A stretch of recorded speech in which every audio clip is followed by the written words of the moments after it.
गांव के किनारे मिट्टी की झोंपड़ी में रहता था रामू, एक गरीब किसान। रामू के पास न जमीन ज्यादा थी न पैसा, बस एक बूढ़ी पर मेहनती गाय थी। गाय का नाम था गौरी। उसकी आंखों में दया और दिल में ममता बसी थी। हर सुबह रामू गौरी को प्यार से सहलाता और कहता, गौरी, तू ही मेरी दौलत है। गौरी भी रामू की बात जैसे समझ लेती। वो धीरे धीरे हाँफती हुई भी खेत तक जाती और हल जोतने में मदद करती।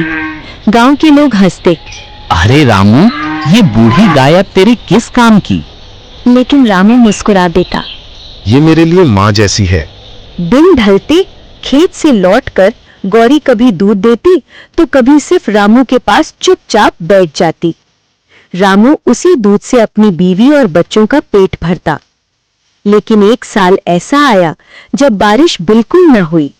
खेत सूख गए, तालाब फट गए और भूख ने हर घर में दस्तक दी।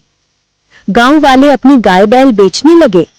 किसी ने कसाई को दे दिया तो किसी ने शहर भेज दिया। रामू से भी कहा गया, गौरी को बेच दे, कम से कम कुछ पैसे तो मिलेंगे। रामू की आंखें भर आईं। उसने गौरी के माथे पर हाथ रखकर कहा, मैं अपनी माँ को कैसे बेच दूं? भूख के बावजूद उसने गौरी को रोटी का आखिरी टुकड़ा खिलाया। गौरी भी उसकी आंखें चाटकर जैसे कह रही थी, हिम्मत मत हार।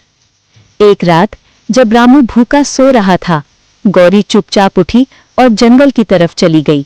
सुबह रामू ने देखा, गौरी के गले में सुनहरी घास की लटकन है। गांव के बुजुर्ग बोले, ये काल्पनिक घास है जो कभी खत्म नहीं होती।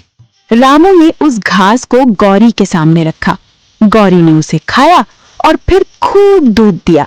रामू ने दूध बेचा, अपने बच्चों का पेट भरा और धीरे धीरे खेत फिर से हरे हो गए। अब गांव वाले हैरान थे। रामू, तेरी बूढ़ी गाय में कौन सा जादू है? ये जादू नहीं, मेहनत और विश्वास है। गौरी ने अपने त्याग और लगन से रामू का जीवन संवार दिया और रामू ने दुनिया को दिखा दिया कि सच्ची दौलत धन दौलत में नहीं बल्कि वफादारी और प्यार में होती है। अंत में ये कहानी हमें सिखाती है कि मेहनत और विश्वास हर कठिनाई को मात दे देते हैं।